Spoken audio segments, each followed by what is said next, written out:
Hello guys, welcome to my channel my trip. So guys, তোমরা সব কেমন আছো? আশা করছি ভালো আছো। আমি প্রীতম দাস। তো আমি চলে এসেছি ব্যারাকপুরে দাদা বৌদির বিরিয়ানি খেয়েই তারপরে আমরা এগিয়ে যাচ্ছি টিকিট কাউন্টারের দিকে এবং টিকিট কেটে আমরা চলে এসেছি ব্যারাকপুর স্টেশন। সেখান থেকে আমরা যাব কল্যাণী ITI মোড় ঠাকুর দেখতে। তো চলো, ট্রেন দাঁড়িয়ে আছে, তো ট্রেন ধরার জন্য যাচ্ছিলাম, কিন্তু সবাই এতটাই টায়ার্ড হয়ে পড়েছে, তো বললো ছেড়ে দে এই ট্রেনটা, পরের ট্রেনে দেখা যাবে। তো এটা ব্যারাকপুর স্টেশন। তো আমরা স্টেশনে স্প্রাইট কিনে নিয়ে সবাই মিলে একটু খেলাম স্প্রাইটটা। তো এখান থেকে দেখা যাচ্ছে দাদা বৌদির বিল্ডিং। তো একটু আগে এই বিল্ডিং থেকে বেরিয়ে এলাম। তো আমরা ট্রেন ধরে ফেললাম, ট্রেন ধরে আমরা নেবেও পড়লাম কল্যাণী। এবার এখানে এতটাই ভিড় চলছে, ধাক্কাধাক্কি করে আমাদের স্টেশনের বাইরে যেতে হলো।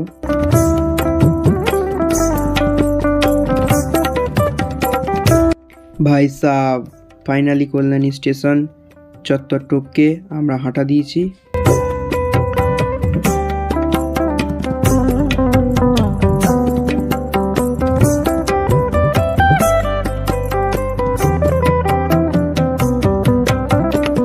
কারোরই সেরকম এনার্জি ছিল না, সকলেরই ঘুম পাচ্ছিল, সেই কারণে আমরা টোটো ধরে নিলাম। সরি, টোটো নয়, অটো। এটা অটো ধরে এগিয়ে গেলাম। সেখান থেকে একটুখানি হাঁটতে হবে বললো অটোওয়ালা, কিন্তু না, একটুখানি না, অনেকটাই ঘুরে ঘুরে হাঁটতে হলো আমাদের করে। অনেকক্ষণ পর আমরা কল্যাণীতে আসতে পারলাম এবং অনেক দিনের একটা ইচ্ছা যে কল্যাণীতে ঠাকুর দেখবো, সেটা আজকে পূরণ হবে।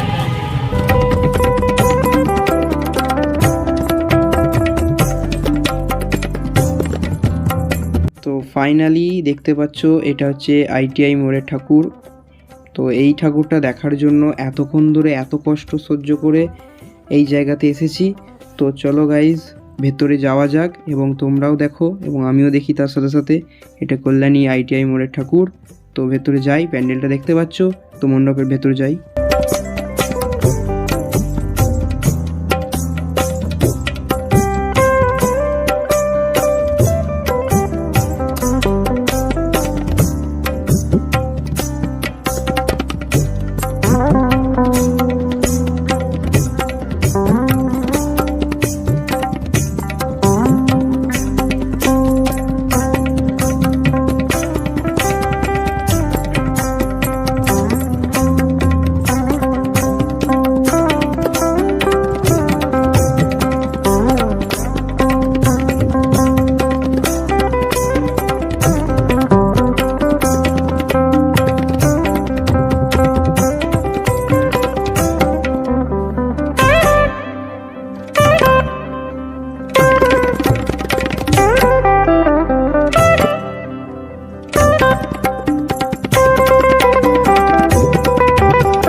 ফাইনালি আমি ভেতরে ঢুকে পড়েছি মণ্ডপের ভেতর। ঠাকুরটা হচ্ছে এরকম ছিল, আর ডেকোরেশন সত্যি খুব সুন্দর। আমরা যদি রাতের দিকে আসতাম আরও ভালো লাগতো। তো এবার বেরিয়ে যাওয়ার পালা ফাঁকে। বাঙালি বাঁশ কোনোদিন ছাড়বে না। তো দেখেছো বাঁশ কীরকম দিয়ে প্যান্ডেলটা করেছে। তো ওখান থেকে সোজা বেরিয়ে গেলাম আর একটা মণ্ডপ দেখতে পেয়ে, কারণ বেশি আমরা ঘুরবো না ভেবেছিলাম, ITIটাই দেখার খুব ইন্টারেস্ট ছিল।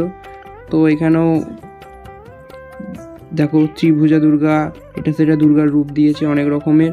তো এটা হচ্ছে একটা বেসিক্যালি ছোটোখাটোর উপর দিয়ে খুব ভালো ঠাকুর করেছিল।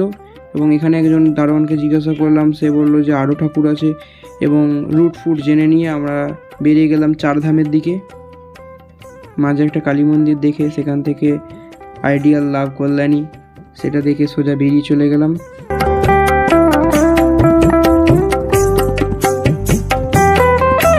গাইজ, চারধাম দেখা হলো না এত ভিড়ের জন্য।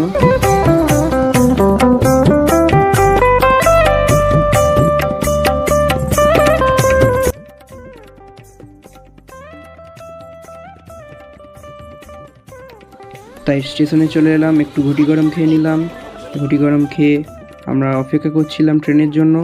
এবং দেখো গাইজ, কত ভিড়, বাপরে বাপ। আমরা যদি এই সময় আসতাম আমরা মানে হাফ মার্ডার হয়ে যেতাম। বাড়ি যাওয়ার ট্রেন এসে গেছে, তো এটাতেই আমরা বাড়ি চলে যাব। যেহেতু এত ভিড়, টিটি কিছু বলবে না, আমরা জেনারেল টিকিট কেটে নিয়েছিলাম বাড়ি ফেরার জন্য। তো আমরা দমদম যাব এবং অনেক কষ্ট করেই ট্রেনটা পেয়েছি ভিড়ভাড়টা কাটিয়ে। তো এরকম ভিড় দেখো। তো এখান থেকে আমরা নেমে পড়েছি দমদমে এবং দমদম থেকে সোজা ডানকুনি যাব। তো ডানকুনি থেকে সোজা শিবাইচন্ডী স্টেশন। তো রাস্তায় বালি পড়লো, বালি দক্ষিণেশ্বরের মন্দির, কিন্তু আমি অত তাড়াতাড়ি ক্যামেরা অন করতে পারিনি, তাই দক্ষিণেশ্বর মন্দির দেখাতে পারলাম না। অবশেষে কটলাইনের ট্রেন পেয়ে গেছি এবং কটলাইনের ট্রেন ফাঁকাও ছিল, আমরা বসে পড়েছি। তো এত জার্নিতে বসার এই জায়গা পেয়েছি আমরা। এবার সোজা এবার এখান থেকে বাড়ি।